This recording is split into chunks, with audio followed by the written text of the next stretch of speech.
Pega a sua Bíblia, eu estou com uma palavra no meu coração para ministrar para você. E abra aí a sua Bíblia no maior salmo da Bíblia. Você sabe qual que é o maior salmo da Bíblia? Quem sabe? Quem? O Salmo 119 é o maior salmo da Bíblia. E o menor salmo da Bíblia qual é? Vocês sabem?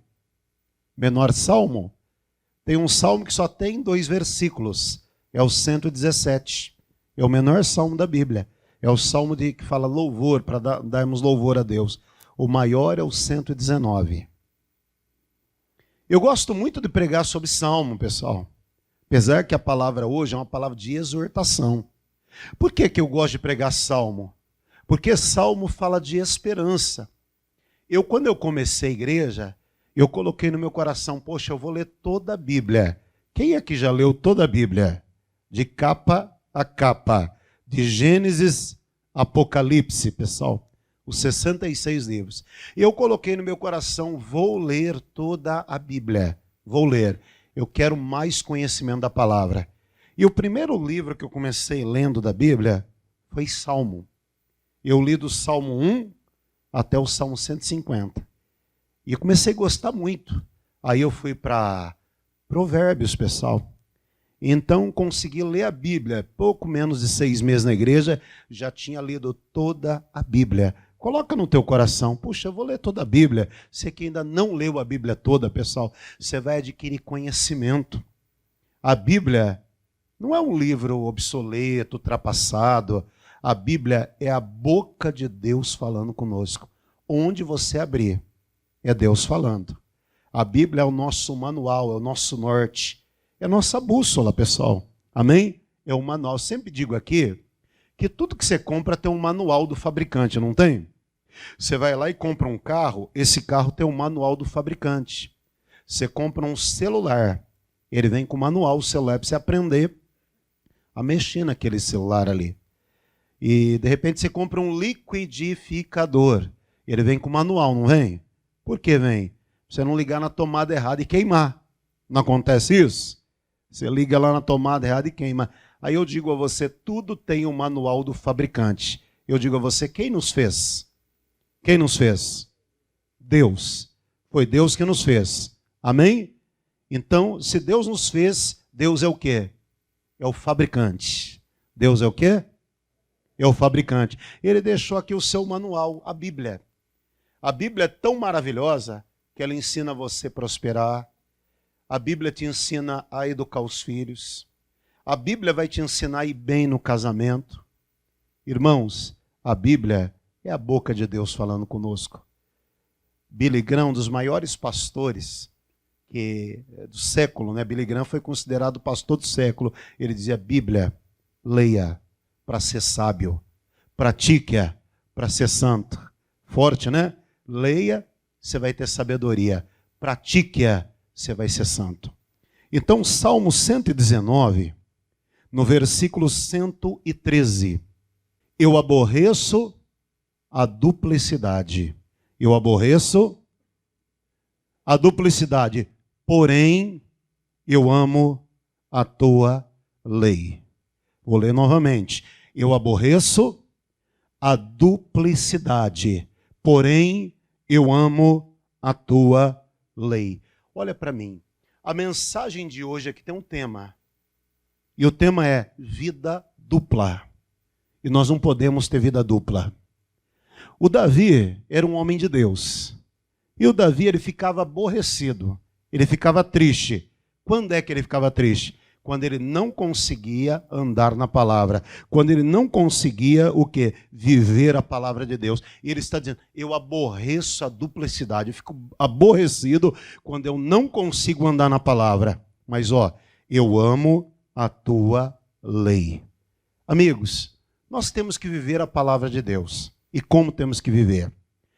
Ser de Deus aqui dentro da igreja é muito fácil, não é? Afinal de contas, olhando aqui para cá, nesse prisma que eu estou, todo mundo tem cara de santinho, de anjinho aqui. Mas você mostra quem você é onde? Lá dentro da sua casa, pessoal. Lá você mostra quem realmente você é. Lá você vai mostrar o seu caráter. E o que é caráter? Caráter você mostra quando você está sozinho. Meu irmão. Mas Deus vê todas as coisas. E nós não podemos viver num fingimento. Nós não podemos viver numa mentira, pessoal, de maneira nenhuma. Sempre caindo nos mesmos erros, confessando sempre o mesmo pecado. Não, não podemos não. Porque tem gente, na igreja é uma coisa, em casa é outra coisa. Na igreja é uma coisa, em casa... Tem uma historinha que o pessoal conta aí de um menino. E o menino chegou para o papai e disse: papai, vamos morar lá na igreja? E o pai: não, filho. Por que morar na igreja? Pai, vamos morar na igreja, papai. Não, filho. Para que morar na igreja? Pai, vamos lá morar na igreja? Não, filho, a gente tem uma casa bonita, luxuosa. Para que ir morar na igreja? Não é, pai. É que lá na igreja o senhor trata tão bem a mãe. Quer dizer, só na igreja, né? E em casa só misericórdia. Então tem gente que é assim. Até na hora do aleluia, aleluia, Deus, eu te conheço. Eu sei o que você anda fazendo aí. Quem ama Deus aqui, pessoal? Como é que eu sei que uma pessoa ama Deus? Que ela fica toda hora: Jesus, eu te amo. Ai, como eu te amo. É assim, pessoal? Não. Jesus diz: aquele que me ama, ele guarda o meu mandamento. Ele cumpre a minha palavra. Sujeito diz que ama Jesus, mas anda no pecado, no erro, anda fazendo tudo aquilo que não presta. Como é que ele ama Jesus? Não ama, não ama. Então Davi disse assim: olha, eu aborreço a duplicidade. E nós precisamos aborrecer a duplicidade, pessoal. Não aceitar viver uma vida dupla. Na igreja uma coisa, em casa outra coisa. Porque é lá dentro da nossa casa que realmente aparece quem somos, pessoal. Quem realmente somos de fato. Seja uma bênção de verdade. Seja uma bênção. A Bíblia diz que nós devemos nos examinar. Examine-se o quê? O homem a si mesmo. Você tem que se examinar se a sua vida realmente está pautada na palavra. Se realmente você está vivendo a palavra de Deus. Se nós estamos vivendo. E se não está vivendo, coloque ela no eixo agora, em nome de Jesus. Deus, eu quero viver a tua palavra. Eu quero andar na tua palavra. Eu quero agradar o Senhor. Porque a Bíblia diz assim, Salmo 37. Agrada-te do Senhor, e Ele satisfará os desejos do teu coração. Quando você agrada a Deus, você tem tudo com Ele. Porque, afinal de contas, um filho que agrada o pai, ele tem tudo com o pai, pessoal. Mas aquele filho que vive aborrecendo o pai, aquele filho que vive dando trabalho, meu irmão, não vai ter nada com o pai, não. Então, ame o Senhor, ande na palavra, viva a palavra de Deus, seja uma bênção. Não viva uma vida dupla. Davi disse: eu amo a tua lei, mas eu aborreço a duplicidade. Ele disse: eu fico triste quando eu não consigo viver a tua palavra. Isso me entristece, quando eu não consigo andar na tua palavra. E nós precisamos andar, amigos. Precisamos andar na palavra. O apóstolo São Paulo disse assim em Romanos 7,15, né? Ele diz: miserável homem que sou. Aquilo que é para fazer, eu não faço. Mas aquilo que não é para fazer, eu acabo fazendo. Deixa eu fazer essa enquete aqui. Quem aqui, você não queria fazer uma coisa? Você não queria, pastor, não queria fazer. Não queria fazer. Mas eu fiz. Vou perguntar de novo, pessoal. Quem aqui, você não queria fazer? Eu não queria fazer, mas acabei fazendo. Agora sim. Todo mundo, né? Então, esse é o nosso problema. A duplicidade, pessoal. E nós não podemos jamais viver na duplicidade. Sabe por quê? Porque uma hora a máscara cai. Cai ou não cai, pessoal? Sim ou não? Uma hora a máscara cai e cai bonito, meu irmão. E como cai? Eu vou mostrar para vocês na Bíblia um homem que vivia uma vida dupla. Um homem que, irmãos, olha só, 2 Reis, capítulo 5, 1. Naamã, comandante do exército do rei da Síria, era um grande homem diante do seu Senhor. E de muito conceito, porque por ele o Senhor dera livramento e vitória à Síria. Ele era herói de guerra, porém, diga porém, É o porém que mata a gente, né, pessoal? Que acaba conosco. Olha, fulano é gente boa. Porém. Olha, fulano é legal. Porém. É enrolado. Porém. É caloteiro. Porém. É mulherengo. Olha, fulano é legal. Porém. Uma fofoqueira. O porém que acaba com a gente. Olha o Naamã. Tinha um monte de qualidade. Ele era o quê? Chefe do exército do rei da Síria. Muito conceituado. Um general, ó, alta patente. Onde ele passava, as pessoas reverenciavam. Eis aí o comandante, o general Naamã. Muito conceituado. Onde ele passava, se ele chegasse hoje aqui na nossa cidade, era estendido um tapete vermelho para ele passar por cima. O homem tinha muito conceito.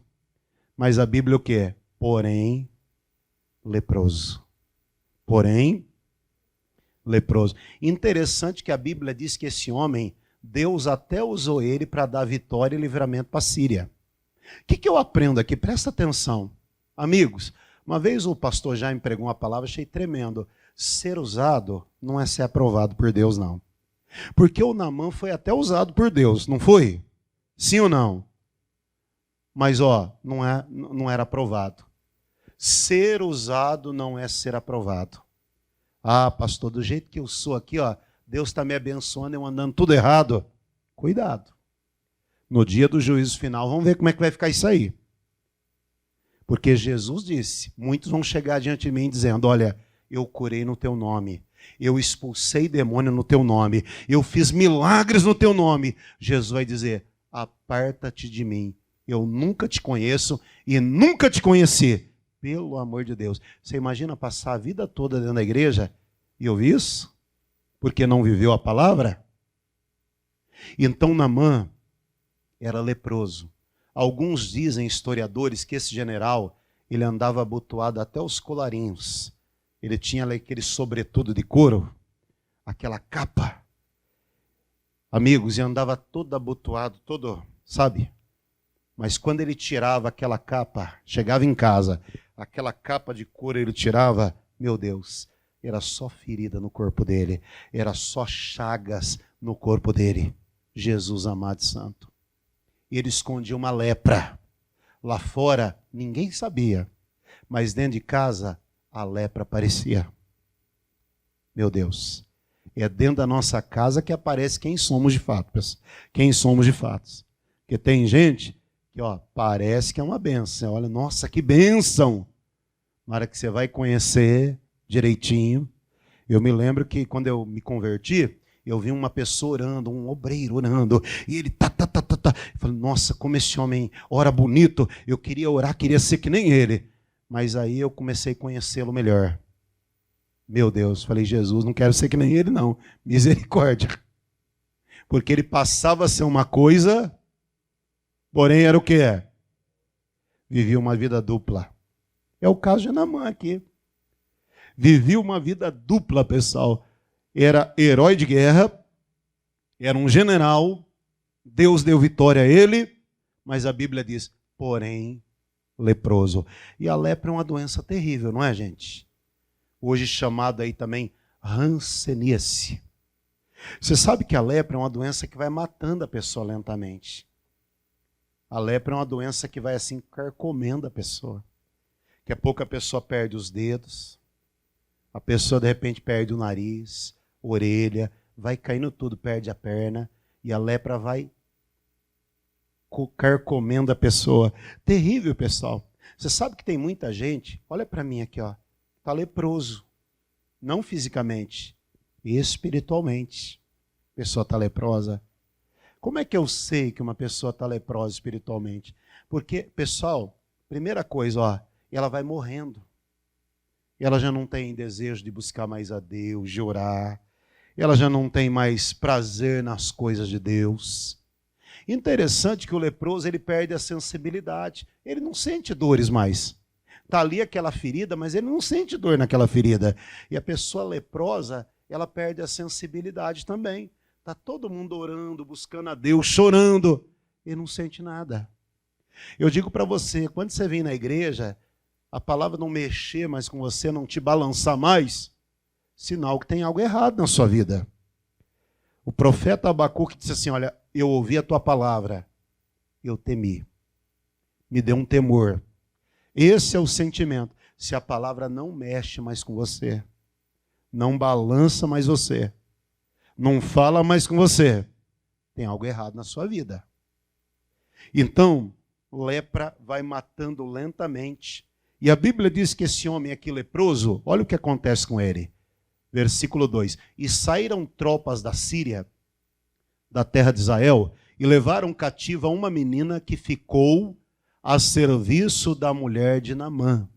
E disse ela à sua senhora, tomara o meu senhor, estivesse diante do profeta que está em Samaria, ele o restauraria da sua lepra. Então foi Naamã e disse ao seu senhor, assim e assim falou a jovem que é da terra de Israel. Olha para mim aqui, ó, presta atenção. O Naamã, a Bíblia diz que quando ele foi lá em Israel, ele traz uma menina, tira da casa, tira do convívio familiar, e ele traz essa menina para morar na casa dele, para o quê? Para ser uma escrava dentro da casa dele. Imagine só essa menina, é tirada da família, do convívio familiar, e é levada para trabalhar com a mulher de Naamã. E essa menina toma conhecimento que Naamã era leproso. Imagine só, sabe o que ela fez? Essa menina usou de compaixão. Ela corre até a mulher de Naamã e diz, minha senhora, se o meu senhor estivesse diante de um profeta que está em Israel, ele o restauraria da lepra. Ela poderia pensar o quê? Me tirou da família, me tirou do meio dos meus pais, tirou da minha terra. Que morra logo, que apodreça. Mas não. Essa menina, ela usa de misericórdia. E a Bíblia diz que ela fala para a mulher de Naamã, e a mulher de Naamã fala para Naamã, olha, a menina de Israel diz que lá tem um profeta, um homem que cura. E o Naamã resolveu ir para lá. Vão para Israel então. E ele pede cartas para ir a Israel. Só que o leproso, eu entendo uma coisa, ele entende tudo errado. Ele entende o quê? Tudo errado. Você fala uma coisa, ele entende outra. A menina falou, vá até o profeta. Sabe onde ele foi? Ele foi até o rei de Israel. E ele chega lá pedindo, me cure. Eu sou por acaso Deus para te curar, para dar vida, tirar a vida? Ah, você está criando uma ocasião contra mim. O leproso entende tudo errado, distorce tudo. Eu disse, você fala uma coisa, ele entende? É que nem diz o sujeito lá, você fala bala de canhão. Você fala o quê? Bala de canhão. O sujeito entende conhaque de alcatrão. Tem nada a ver uma coisa com a outra, né, pessoal? Você fala uma coisa, ele entende outra. Distorce tudo. Tem gente que é assim, pessoal. Distorce tudo. Mas a Bíblia diz aqui que agora o Eliseu diz assim, olha, mande Naamã vir até mim. Ele toma conhecimento para que ele saiba que há profeta aqui em Israel. E a Bíblia diz assim, olha, versículo, agora vamos dar um pulinho lá, para o versículo 6. E ouvindo, porém, Eliseu, homem de Deus, o homem de Deus, que veio o rei de Israel e rasgar as suas vestes, mandou dizer ao rei, por que rasgaste as suas vestes? Deixa ouvir a mim, e saberá que há profeta em Israel. E veio, pois, Naamã com quem? Cavalos e carros, e parou à porta da casa de Eliseu. Então Eliseu lhe mandou o mensageiro dizendo, vai, lava-te 7 vezes no Jordão, e a tua carne será o quê? E ficará o quê? Limpo. Olha a reação de Naamã. Naamã, porém, o que muito? Ele ficou o quê? Indignado. E foi dizendo, pensava eu que ele sairia a ter comigo, por-se ia de pé, invocaria o nome do Senhor, o seu Deus, moveria a mão sobre o local da lepra e restauraria o leproso. não são porventura Abana e Farfar, rios de Damasco, melhores do que todas as águas de Israel? E não poderia eu lavar neles e ficar limpo? E voltou e ficou indignado. Ficou o quê? Olha para mim. A indignação, a chateação, é um dos maiores ladrões de bênção na nossa vida. O que tem de gente indignada por aí, chateada por aí, não está escrito no gibi. A palavra de Deus diz que o Naamã, arrogante, soberbo, exaltado. Quem conhece alguém arrogante, soberbo, que acha que é melhor que os outros? Quem conhece alguém assim, ó? Quem conhece alguém assim? Conhece alguém? Era um Naamã. Arrogante, soberbo, exaltado, narizinho empinado. Mas, ó, Deus sabe tratar com gente soberba, não sabe? A Bíblia diz que a soberba precede a queda. Toda pessoa soberba, arrogante, exaltada, chega uma hora que ela cai, e cai bonito. Porque Deus resiste à pessoa soberba. Ele resiste o soberbo, mas a Bíblia diz que é humilde, ele dá graça para a pessoa que é humilde. E o Naamã, Deus precisava tratar com ele. Ele precisava descer. Ele precisava, pessoal, sair daquela arrogância que ele tinha. Porque ele vai, a Bíblia diz que ele vai à porta da casa do Eliseu. O Eliseu nem foi atendê-lo. Mandou um mensageiro, mandou lá o seu menino lá de recado, dizendo: diga para ele para descer ao rio Jordão. Mergulhe 7 vezes e ele vai ficar curado. O Naamã, que indignado, o quê? Eu? Eu sou general. Eu vou descer naquele rio Jordão? Não. Como é que pode? Eu pensava que ele viria, colocaria a mão na minha cabeça, oraria por mim e me restauraria da lepra. Nem falar comigo ele vem? Imagine você. Você vem aqui precisando muito falar comigo, pastor. Estou precisando muito falar com o pastor, urgente. E aí você bate ali na porta do escritório, eu nem te atendo, eu falo: olha, vai para casa, dobre o joelho e ora. O quê? Nunca mais piso nessa igreja. E tem gente que sai assim, né, pessoal? Mas, ó, Deus sabe lidar com gente arrogante, soberba, exaltada. Deus sabe. Amém? Então a palavra de Deus nos diz aqui, olha, que o menino vai e desce ao Jordão. Você sabe que o Jordão foi o rio onde Jesus batizou. Mas o rio Jordão tinha uma fama de ser um rio não muito limpo. As águas turvas. O rio Jordão tinha uma fama de ser assim, um rio meio lamacento, pessoal. Lamacento. Você dava um mergulho no rio Jordão, quando você levantava, sabe o que tinha na tua cabeça? Um pneu, para não falar outra coisa, né, gente? E aí, ao Naamã indignado, o quê? Será que na minha cidade não tem rios mais limpos, melhores do que todas as águas de Israel? Ele queria que fosse do jeito dele, pessoal. E não é do nosso jeito, é do jeito de quem? Você sabe que tem gente que quer que seja do jeito dele, não é? Um dia veio uma pessoa: pastor, estou precisando de uma bênção, e tal, estou com a vida toda enrolada. Falei: faz uma campanha, ó, vem quarta, sexta e domingo. Pastor, quarta, sexta e domingo? Não dá para vir só na sexta, não. E a pessoa quer do jeito dela. Mas aí o Naamã indignado, porque era soberbo, exaltado, arrogante. O que? Eu descer? Eu sou comandante. Ele sabe com quem que ele está falando? E aí a Bíblia fala lá que os jovens lá que estavam com Naamã, a comitiva: vai, meu senhor, desce lá. E se o homem de Deus tivesse pedido algo difícil, o senhor não faria? O que é descer até o Jordão? E ele vai.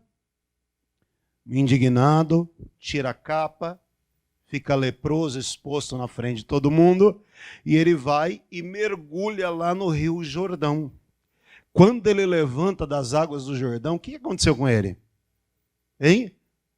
Nada. A princípio, nada. No primeiro mergulho, Deus falou que era o quê? O homem de Deus falou que era 7, não é? Ele vai e mergulha de novo. Pronto, ele olha, não é possível. Além de leproso, agora estou tudo molhado, com essas águas barrentas. Talvez ele disse isso. E ele mergulha a terceira vez, quarta vez, quinta vez. O que aconteceu com ele? Mas a ordem era o quê? Às vezes a gente começa uma campanha, olha, 7 semanas, tem gente que quebra. Para no meio do caminho. Mas a ordem era 7.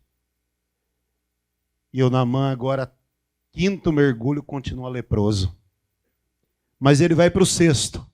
Mergulha novamente. Quando ele olha, não sumiu uma ferida sequer.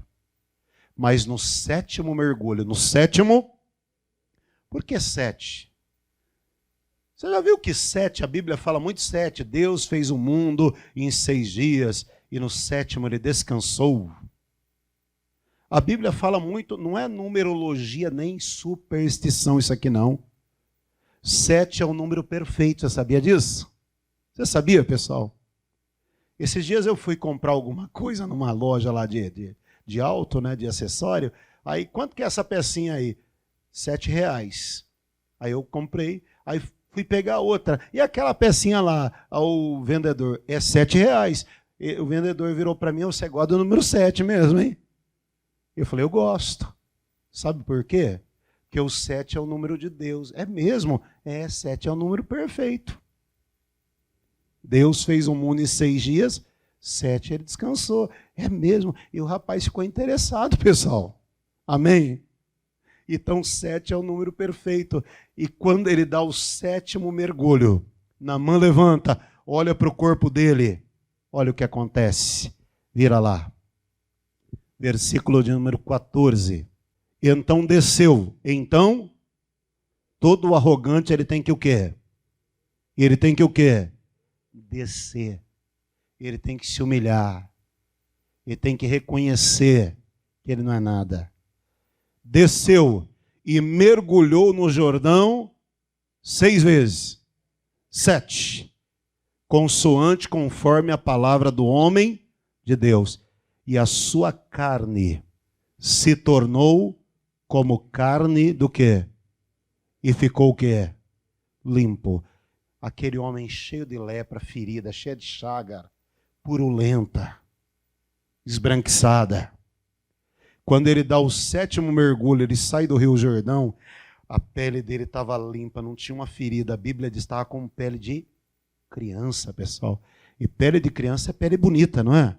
Não tem mancha, não tem ruga. A gente vai envelhecendo, vai aparecendo ruga. Não vai, pessoal? Aparecendo as manchas. O pé de galinha. E aí tem gente que vai lá, passa um cremezinho para tirar o pé de galinha. E tem que passar mesmo, senão daqui a pouco tá o pé, tá a asa da galinha, tá a galinha inteira ali. Para descontrair, né, gente? Mas a pele dele estava como o quê? Pele de criança. Glória a Deus. Foi curado. Amém? Foi curado. E hoje Jesus pode curar você. Ou alguém da sua família também. Ele pode curar. Sim, amigo. Ele pode fazer um grande milagre em nome de Jesus na sua vida hoje. Basta você crer. Amém? Vamos orar? Vamos pedir a Deus uma bênção? Tem pessoas que precisam ser curadas fisicamente. Mas tem pessoas que têm que ser curadas espiritualmente, porque está doente espiritualmente, está no vício, está na bebedeira. Você sabia que isso é um problema espiritual? A pessoa bebe, usa drogas. Um dia uma pessoa disse para mim, pastor, eu não quero beber, mas tem uma coisa dentro de mim que fala, vai beber, vai para o boteco, vai usar droga. Isso é um problema espiritual. E nós vamos orar hoje aqui.